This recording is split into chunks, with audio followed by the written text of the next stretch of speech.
In this video we will go over how to create a new profile or change the selected profile.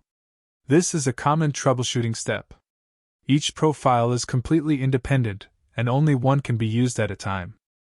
Start by opening the Start menu and searching for the Control panel and open it.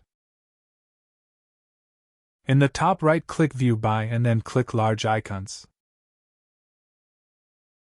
Find the Mail option. Note that you may have multiple mail options.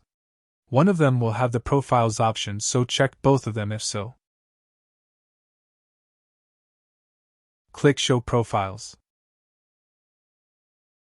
All of your profiles will be listed here. To add a new profile, just click Add.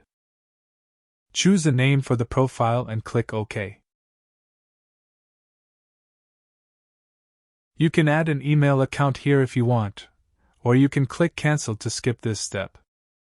Then click OK on the pop-up.